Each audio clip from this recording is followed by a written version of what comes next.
नमस्कार विद्यार्थी मित्रांनो, मी निर्मिती संखे तुम्हा सर्वांचं स्वागत करते. आज आपला विषय आहे मराठी सुलभ भारती इयत्ता 8वी.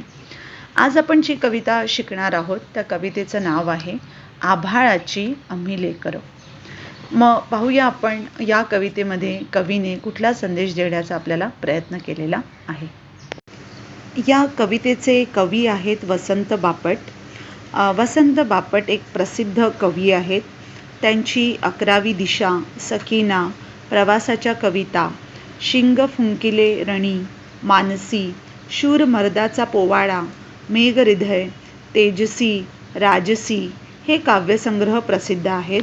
याशिवाय चंगामंगा, अबडक तबडक, आम्ही, बालगोविंद हे बालवाङ्मय आहेत. 12 गावचं पाणी हे प्रवास वर्णन इत्यादी पुस्तकं त्यांची प्रसिद्ध आहेत. आणि प्रस्तुत कवितेमध्ये त्यांनी सर्व माणसे निसर्गाची लेकरं आहेत. या कष्टकऱ्यांमध्ये माणुसकीचे नाते अभंग असल्यामुळे त्यांच्यामध्ये कोणत्याही प्रकारचा भेदभाव नसतो. प्रस्तुत कवितेतून कवीने हा मानवतावादी व उदात्त विचार हा संदेश दिला आहे. आणि प्रस्तुत कविता शिंग फुंकिले रणी या काव्यसंग्रहातून घेतलेली आहे. आता ही जी कविता आहे या कवितेमध्ये कष्टकऱ्यांचं जीवन आणि कष्टकऱ्यांची जी मानसिक स्थिती आहे त्याचं छान वर्णन केलेलं आहे. की कष्टकऱ्यांचं जे नातं असतं ते माणुसकीशी असतं आणि तेही अखंड आणि अभंग असं त्यांचं माणुसकीशी नातं असतं असं यात वर्णन केलेलं आहे. त्यामुळे माणुसकीशी नातं असल्यामुळे ते कुठल्याही प्रकारचा भेदभाव मानित नाही. शिवाय ही सर्व माणसे जी आहेत, जे कष्टकरी आहेत, ती निसर्गाचे लेकरं आहेत असा एक विचार यातून कवींनी मांडलेला आहे. आणि असा मानवतावादी विचार, असा उदात्त विचार हा संदेश जो आहे तो कवीने या कवितेतून देण्याचा प्रयत्न केलेला आहे. मग आपण जाणून घेऊया की काय नेमकं सांगितलेलं आहे कवींनी कवितेतून. सर्वप्रथम मी कविता वाचून दाखवते. आभाळाची आम्ही लेकरे काळी माती आई, जात वेगळी नाही आम्हा धर्म वेगळा नाही. श्रमगंगेच्या तीरावरती कष्टकऱ्यांची आमची वस्ती, नाव वेगळे नाही आम्हा गाव वेगळा नाही. इमान आम्हा एकच ठावे, घाम गाळूनी काम करावे. मार्ग वेगळा नाही आम्हा स्वर्ग वेगळा नाही. माणुसकीचे अभंग नाते, आम्हीच आमुचे भाग्य विधाते. पंथ वेगळा नाही आम्हा संत वेगळा नाही. कोटी कोटी हे बळकट बाहू, जगन्नाथ रथ ओढून नेऊ. आस वेगळी नाही आम्हा ध्यास वेगळा नाही. कष्टकरी स्वतःचं मनोगत सांगताना म्हणतोय की आम्ही आभाळाची लेकरे आहोत आणि काळी माती हीच आमची आई आहे. आमची कुठली वेगळी जात नाही आणि आमचा कुठला वेगळा धर्म नाही. कष्टकरी या वर्गामध्ये साधारण आपले जे शेतकरी आहेत किंवा मग जो कामगार वर्ग आहे किंवा मजूर वर्ग आहे यांचा समावेश होतो. तुम्ही पाहिलं तर तुम्हाला असं लक्षात येईल की शेतकरी शेतात काम करत असताना निरभ्र आकाशाखाली कार्य करत असतो आणि त्याचा थेट संबंध हा मातीशी येत असतो. त्यामुळे इथे असं वर्णन केलेलं आहे की आम्ही लेकरे आहोत कोणाची, तर या आभाळाची लेकरं आहोत आणि काळी माती हीच आमची आई आहे. आमची वेगळी अशी जात नाही आणि आमचा वेगळा असा धर्म नाही. निसर्ग हाच आमचा निर्माता आहे आणि तोच आमचा रक्षक सुद्धा आहे. श्रमगंगेच्या तीरावरती कष्टकऱ्यांची आमची वस्ती. इथे श्रमगंगा हा शब्द आलेला आहे. तुम्हाला माहिती असेल की आपल्या देशातील गंगा ही एक पवित्र नदी म्हणून मानली जाते आणि या गंगेच्या किनारी खूप मोठ्या संस्कृतीचा विकास झाला. तसंच हे कष्टकरी म्हणतायत की आमची जी वस्ती आहे ती या श्रमगंगेच्या किनाऱ्यावरती आहे. इथे श्रमगंगा हा शब्द वापरलेला आहे म्हणजे कष्टकऱ्यांचं जे काम आहे ते श्रम करणं, मेहनत करणं हेच आहे. त्यामुळे आमची जी वस्ती आहे, आमचं जे राहण्याचं ठिकाण आहे ते श्रमगंगेच्या किनाऱ्यावरती आहे, असं इथे त्यांनी स्वतःबद्दल सांगितलेलं आहे. नाव वेगळे नाही आम्हा गाव वेगळा नाही. आमची वस्ती श्रमगंगेच्या किनाऱ्यावर आहे. श्रमाशीच आम्ही निगडीत आहोत. त्यामुळे वेगळं असं नाव आम्हाला नाही आणि वेगळं असं गाव आमचं नाही. इमान आम्हा एकच ठावे, घाम गाळूनी काम करावे. तुम्ही बघितलं असेल की शेतकरी नेहमीच आपल्या शेतात राबत असतो, कष्ट करत असतो, घाम गाळून काम करत असतो.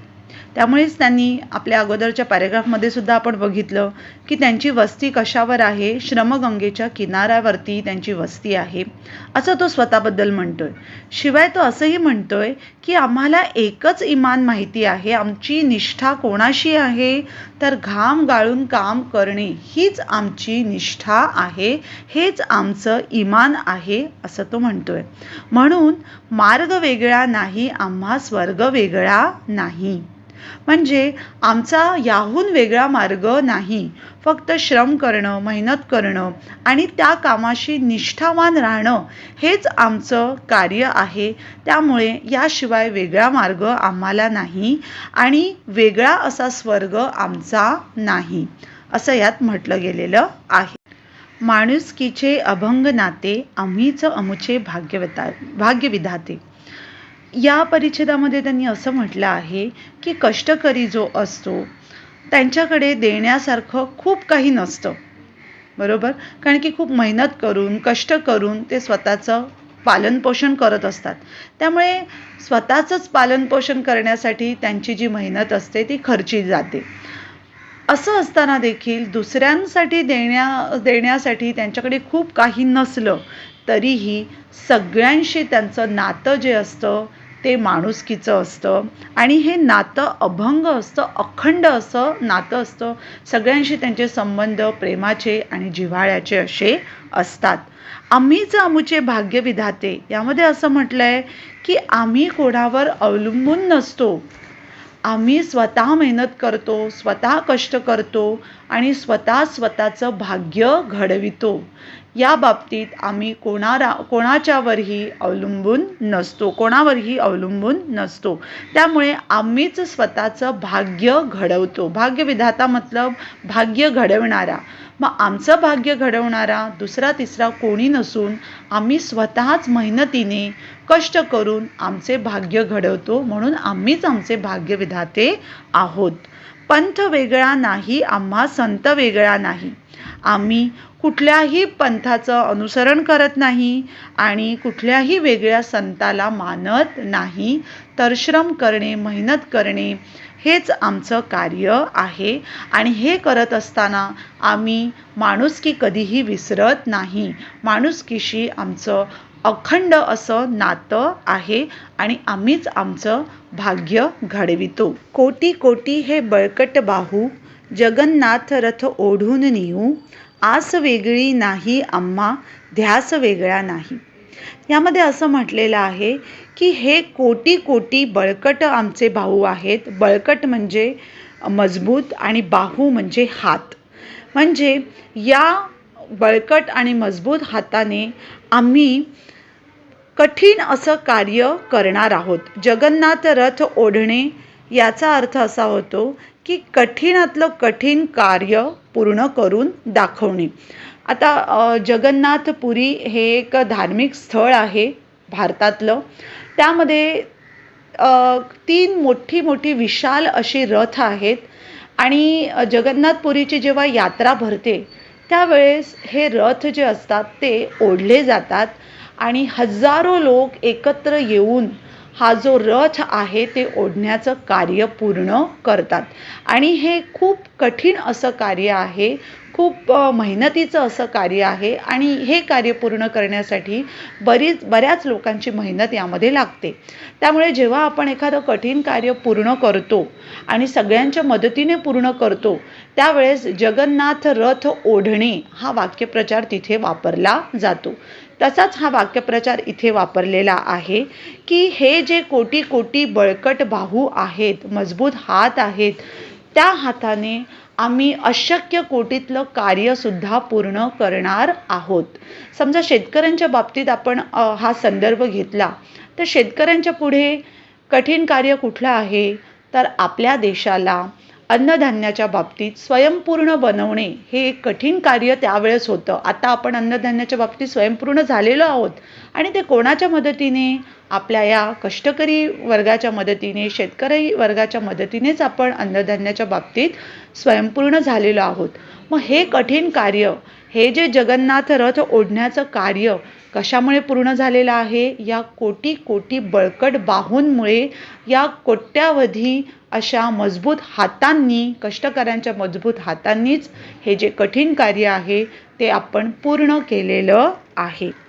त्यामुळे ते असं म्हणतात, या कठीण कार्य पूर्ण करण्याशिवाय आम्हाला दुसरी अशी कुठलीच आस नाही आणि याशिवाय आमचा दुसरा असा कुठलाच ध्यास नाही. हे कार्य पूर्ण करणं हेच आमचं ध्यास आहे. विद्यार्थी मित्रांनो, ही कविता तुम्हाला चांगल्या प्रकारे समजली असेल. जर तुम्हाला माझे व्हिडिओ आवडत असतील तर नक्कीच लाईक करा, शेअर करा आणि माझं चॅनलसुद्धा सबस्क्राईब करायला विसरू नका. आणि जर तुम्हाला काही शंका असतील तर तुम्ही कमेंट बॉक्समध्ये कमेंट करू शकता. धन्यवाद.